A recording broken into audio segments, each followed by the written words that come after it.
Oh, I'm sorry if I may ask. Yes, sir. And the defense, somebody's here to respond to that.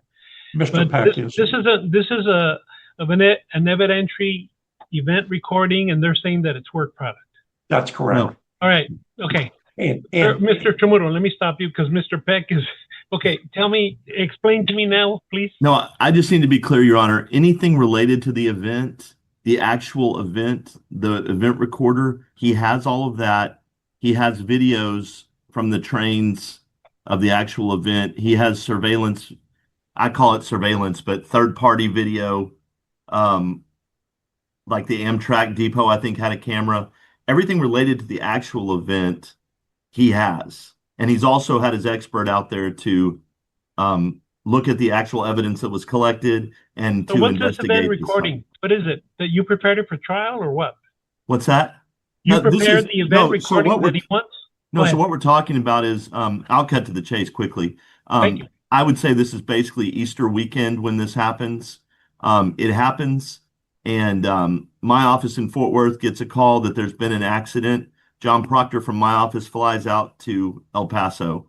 Marissa Ibarra-Williams from your jurisdiction, you probably know her from Ray Pena and McChristian. She meets Mr. Proctor there.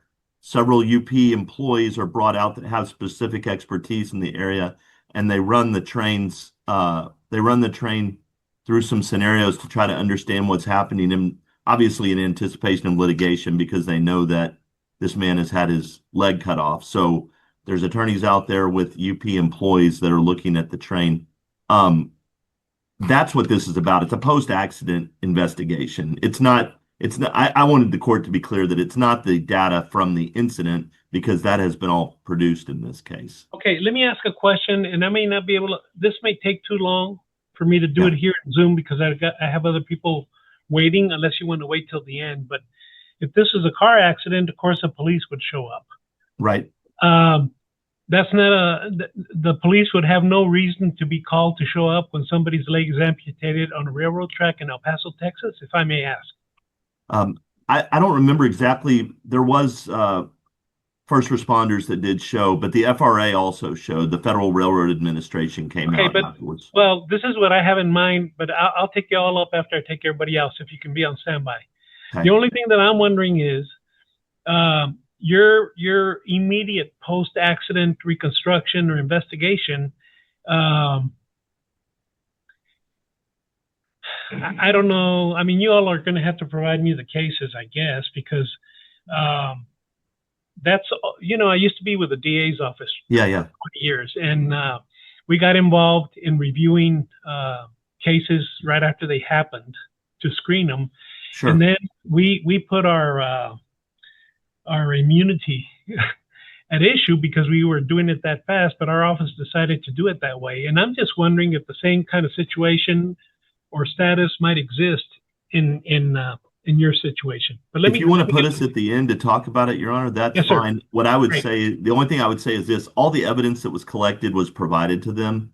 This was after attorneys came onto the ground and started talking about it a day after. Well, what's this event recording that he's talking about? I don't know that data was captured. I know that there are videos. Okay, I'll get with you all then. Yeah. I'll get with Mr. Tramuto. Yes, I'll get with you. Okay, back to the railroad. Everybody here is with the railroad, right? That's right, Your Honor. Yes, Your Honor. Okay. So I don't know. I don't know. I still don't have an idea from what we said here. And Your Honor, maybe I can simplify it if you give me 2 minutes. Yes, Mr. Zito, yes. Go ahead. Okay. In the locomotive cab, there is a black box or an event recorder, just like there is in a truck or a car or even an airplane. And that captures certain data, which is then downloaded. We have the event recorder download from the locomotive that involved in the accident at the time of the accident. The railroad came along later and conducted a reenactment. Mr. Peck said he does not know if that event recorder was on or even collected any data, but if it did collect data and it was on, we want that data from that black box event recorder so that we can compare the accident with the reenactment and see if there's any difference or discrepancy, particularly if they're going to present this evidence to their expert opinions. The black box contains no mental impressions, no conclusions, no opinions. It's just raw data. That's what we want, is that raw data. Okay, so you're with Mr. Trabuto. Yes, sir. Okay. So, Your Honor, I can't speak to whether there was something like that collected. I did send your court some videos that I don't think arrived till this morning if the judge wanted to look at them. I know let me ask you something. Why would I look at them? Are you saying that you want them protected and you want me to check them in chambers to see if they qualify for what they're asking for, or why? Yes. Well, I mean, I think Your Honor, if you had an interest in doing it, you don't have to see them before you rule on it. There's no requirement that you do that in camera. But I didn't want to produce them to the other side if we're still claiming that there's a privilege issue. Okay, explain the privilege to me. Yeah, the bottom line is this, Judge, and I can cite you to a case if you're I don't want to be interested. cited. Explain the privilege to me, please. Mr. Peck, please don't take this. No, I get it. I'll cut to the chase. I just want to get down, yeah. Yeah, I mean, let me just use the phrasing then, Your Honor, whether it's consulting expert or attorney-client or attorney-work product, the principle is that, I'm using the Supreme Court's language, attorneys have a sphere of protection and privacy in which to develop their case. Parties and counsel may consult to recreate an accident and test their litigation theories without the involvement of the other side. That's the principle. Okay. This was not the evidence collection. In fact, Mr. Zito, as he pointed out, this is not the collection of evidence right after the incident. They have that. They have the evidence of what happened. And so this would simply be evidence. Not evidence. This would simply be information collected when attorneys were saying, let's see what happens if we do this. Let's see what happens when we do this. Well, is any of that evidence? Well, Mr. Peck, is any of that evidence derived from the event recording data that Mr. Zito and Mr. Tramuto want? Not that I have seen. And you know, Your Honor, to set up the second question that Mr. Zito raised was the issue if experts are going to see this. There's a procedure for that. If we give this information to our experts, then there's a designation of experts and that information gets turned over and they have the right to cross-examine them and their experts have a right to look at it. So that decision has not been made at this point in time because this would still be a consulting only situation at this point in time. If it was given over to other people or other people reviewed it for depositions or something, certainly it'd be production that they do. Let me put this on the record. Okay. Rachel, are you ready?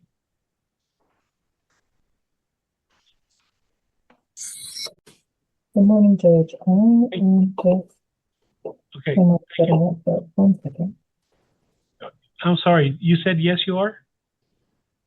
I'm ready, Judge. Thank you. Okay, thank you. Calls number 2024 DCV 2406.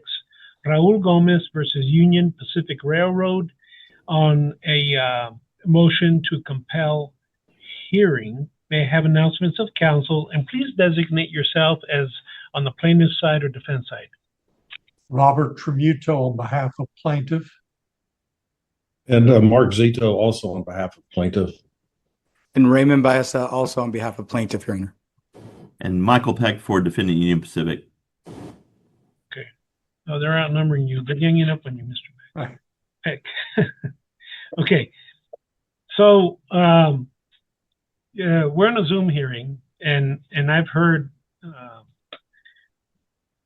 various of the lawyers educating me on the nature of a railroad accident of the type that was described, which isn't, in my experience, isn't that common. It's not like a truck case. And so what I'm getting from that is the plaintiffs want data from an event recording. And then, Mr. Peck, you are claiming a privilege. But what I'm trying to figure out is, I think that the plaintiffs are saying, we think there's data there which isn't privileged.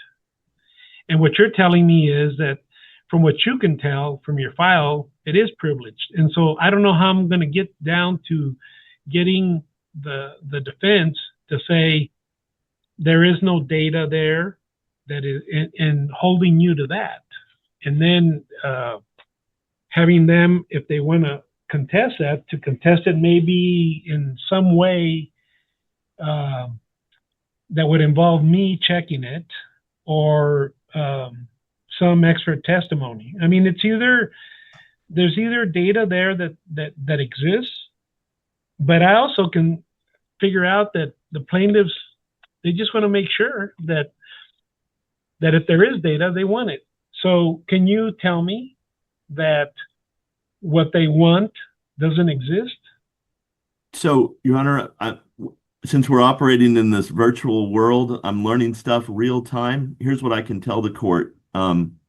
There is video that exists showing the trains when a reenactment was taking place, that was filmed by, I believe, a GoPro, one of those mini cameras. That was a party's video. Not of the accident. This is a recreation being performed with counsel there a day after the accident. What? You mean the railroad with counsel? Yes. Okay. And then, from what I understand, from that same reenactment in which Mr. Proctor and Miss Ibarra Williams were present and involved in the reenactment, it is my understanding, as we sit here to represent to the court fully, that there is data captured from that reenactment that was done the day. I want to make sure that the court's understanding what we're talking about is things that are happening after the accident. So a recreation, not they have that data from the actual accident. And so our concern is that at what point in time do we get to do investigation as attorneys and as a company and run this through scenarios and not have them have that information if we decide that that's not going to be used in this case? Okay, I understand that, except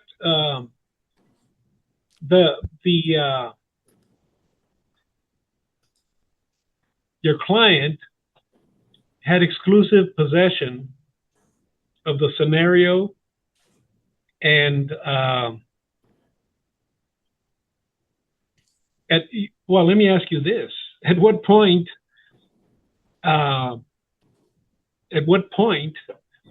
is it not discoverable when the railroad is the sole person that has possession of this and brings their lawyers in to evaluate it, and you make all your conclusions based on data from the accident? And then later on, I don't know if Mr. Zito and Tramuto were even hired by then, but now they want to know something that's pretty immediate to the accident and to a site that is under the exclusive control of the railroad. Well, and they have asked to see the site, and they were granted that authority, and their expert came out and looked at it. What I would just say, Your Honor, is I don't understand. We're in the expert area in the sense of what can be recreated versus what actually happened. I mean, I would think that their experts are going to rely upon what actually happened, like ours are. I'm not even talking about their experts, Mr. Peck. I'm just saying that. My answer to your question, Judge, wait, don't interrupt me, please. Okay, I'm sorry. Let me finish my thought. I'm just saying that you queried me and I queried you back, and you haven't answered where there would be. Let's say that because they had exclusive control, things could have been changed even. Okay, how is a plaintiff going to be able to evaluate that? Because you are claiming a privilege. Okay, I'm sorry. You may respond now. Okay, Your Honor. What I believe the court has set up, not this court, the courts considering this issue, have said that the situation is this: we do a reenactment, we look at the results of it, and if we decide to use it at trial, we have to disclose that to them during the process of discovery and expert disclosures. At that point in time, they and their experts can test that that theory. What a lot of courts say is through the ability to try to strike that because it's not substantially similar, or it's not, or through cross-examination, finding holes in it through that regard. As far as like the court raised the issue of testing whether the conditions had changed or something like that. I mean, the bottom line, I think, Your Honor, is what they want to do is see what we found when we were doing our attorney-driven investigation. They want to know ultimately what it is we were directing people to do and what we found out when we were doing that. And I don't think it's proper, but obviously the court will. What I would ask is if the court does it, we're just limited to facts, and that's the data itself, because I know what happens next. Mr. Tramuto's already made clear that then he's going to get in to start trying to depose all of the people that were involved in this and what they were told and how they were setting this up and what the attorneys told them to do. And I don't think that's proper either. Well, okay, Mr. Peck, you haven't answered my question, okay? And so I'm making a record here, because if I grant what they're requesting, because you haven't answered my question, then appeal it or mandamus me or do whatever you need to do with respect to that. I am just wondering that if you had access to data the day after, and then the property was under the exclusive control. Oh, you told me that they got to go see it, Mr. Zito and Tramuto. How many weeks or months afterwards? You know what I'm saying? Oh. And then the other thing is the possibility of altering the data or ignoring the data. How are they supposed to know that based on, what? They're going to wait till the eve of trial to get their expert down here to look for that and then try and raise it after that? So wait, listen to me. So what you haven't answered to me is, I don't think that because you keep saying, I don't think that's fair. I don't feel that. Okay, fine. I don't term my opinions that way. Okay. But I have a hesitancy that a privilege can be used to conceal information. How are they supposed to find out what it is? Now, excuse me for 1 second, Mr. Peck, Mr. Zito, and Mr. Tramuto. Obviously, you got me saying stuff you like, but if I'm wrong, please explain to me and say, Judge, let me redirect you, and to be fair to Mr. Peck. Either one of you, Mr. Zito, Mr. Tramuto. Yes, Your Honor. Your Honor, we're not asking for core work product, their impressions, their communications. We're not asking. We're looking for the data, from the black box and the videos that were done. That's all we're asking for, which is an exception to the rule that allows us to get it. And as the court has recognized, we can't do that on our own. We weren't there at the time, and so we don't know this information. And the only way we could get it is from that data, which we're not once again, there's no communications. We're not asking for their theories or anything, so we could get it to our expert to evaluate. That's all we're asking for here, Your Honor.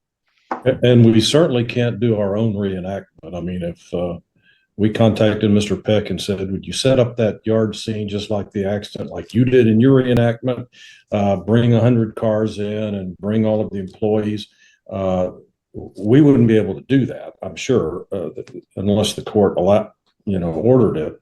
So we don't get to do a reenactment.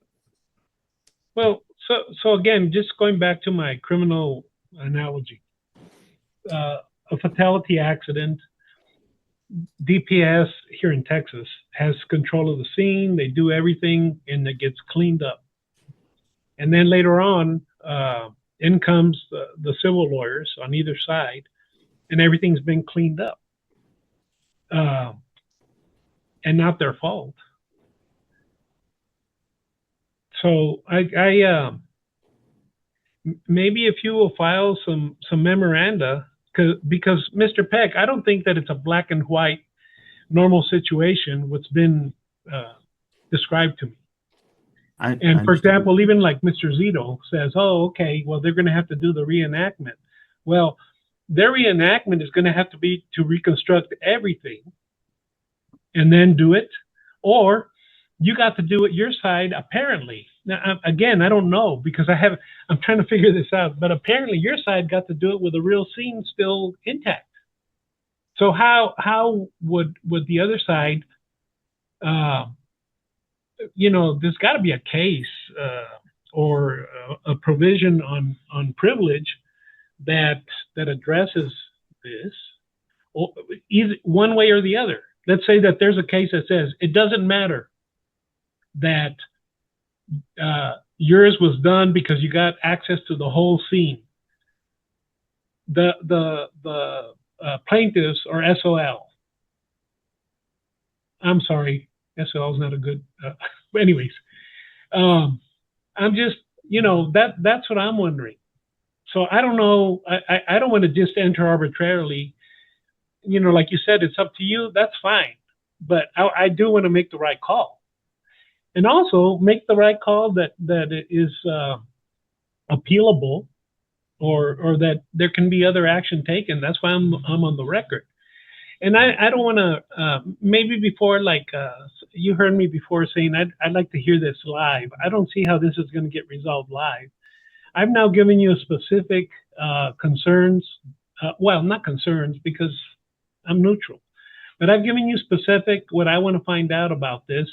And with that kind of specificity, if you all want to memo your positions where I can say I'm following this case or not, or this has never been resolved, and it's at my discretion. There's got to be something out there that doesn't have to be a train accident, but that provides a principle regarding what is fair under the privilege law. That's all I'm saying. And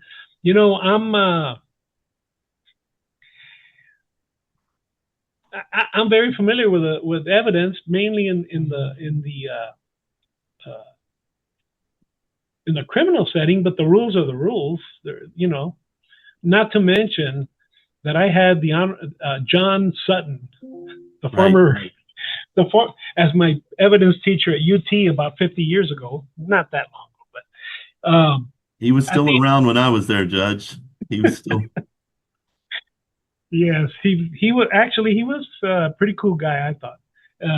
But anyways, that's what I'm wondering about, so I can make the right call to either grant or deny this. Now, there's other mechanisms.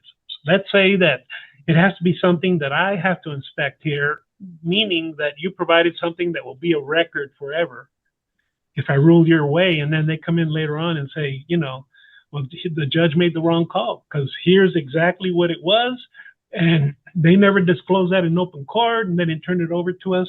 There's ways to do that, but I think just with plain law, I can enter a ruling that I'd be comfortable in making. That's so. Is that if by the end of the year you all can turn over some kind of memo and I can reset this after early next year or whatever, on that just small point on. I know the rule of privileges, Mr. Peck. So, they don't get it because it's your work product. I understand that. Okay. What I heard them say, particularly Mr. Zito, is all we want is the data. So obviously I'm thinking maybe they want to make sure that they had all the data that they could get. That's what I'm seeing. And then from our discussions, I'm not getting a clear answer because you're talking about it in a legal sense, but I'm just trying to figure out.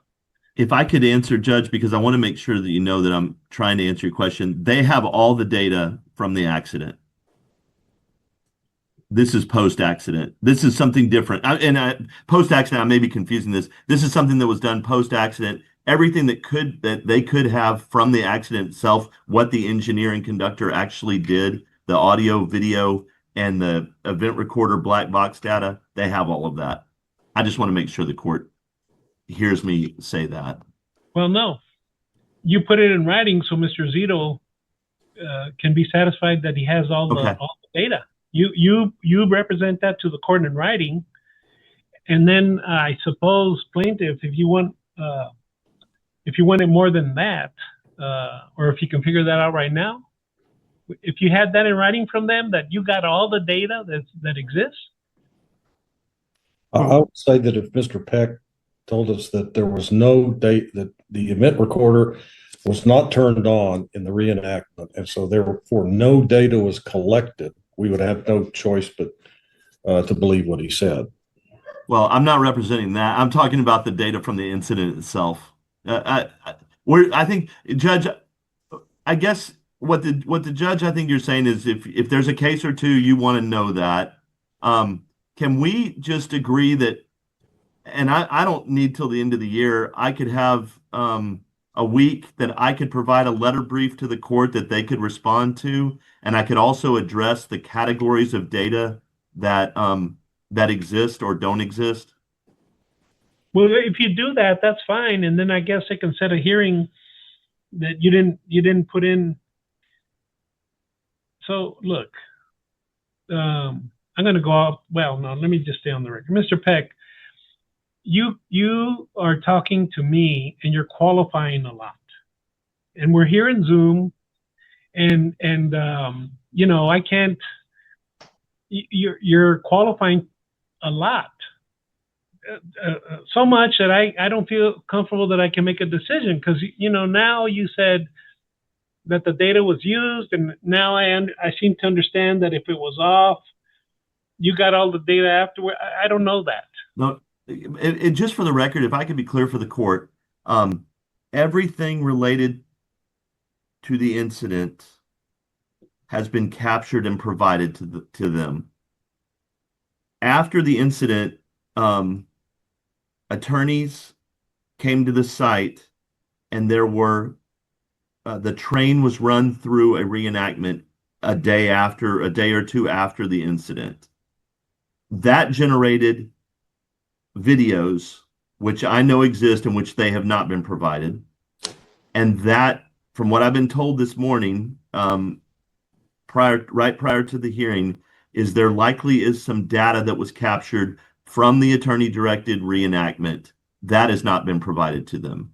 So anything that was available when this happened, I'm not trying to.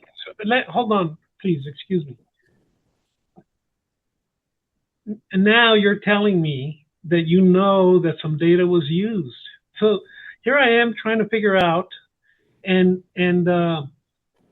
you know, when did this occur? A year ago? March 29th of 24. Okay. So now, you know, they came in here on a motion to compel, and now you're saying, and it's taken a long time for you to get to that point from my questions, that data was used, that they just told you that data was used. And that's what Mr. Zito and Tramuto have been, I thought, were communicating to me. Mm-hmm.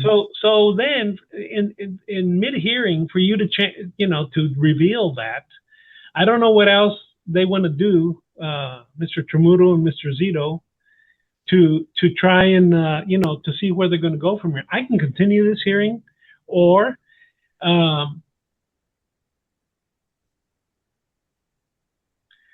see, I don't want to make a decision to deny or grant the motion, because I don't even know what I'm granting if I grant it. Judge, so you all need to clarify, please. You know where I'm coming from. You got a record. You can get my court reporter to. You got a record of what I'm trying to figure out. Then here's the other thing. Okay, this is obviously a very serious accident, and it's obviously a deep pocket that's involved, and the loss of limb and that matter. It's going to be probably a very big case, and it's either going to get settled, or it's going to have a large settlement, I assume. I don't know anything about the details of the case or how much the plaintiff was at fault, but or a jury's going to decide this. But I liken it to the magnanimity of a homicide trucking case. That's what I liken it to. So it's going to happen.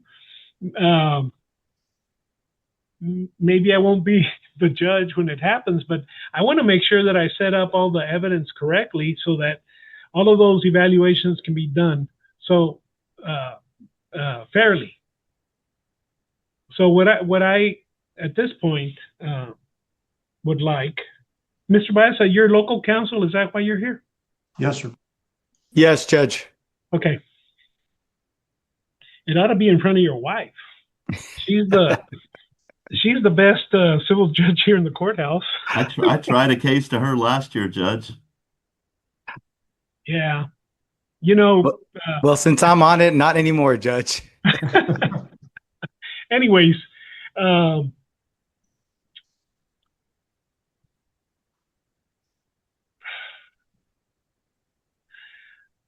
going to wait till you all file, based on what I've said and all.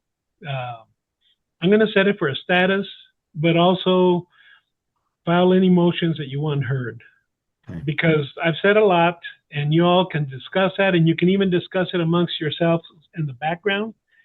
And then maybe I'm viewing this totally the wrong way, and I just think that if you bring up the same concern that you have in now that you know where I'm looking or what I'm looking at, then we can have a more productive hearing, and you don't even need to come to El Paso so I can eyeball you when you tell me all this stuff.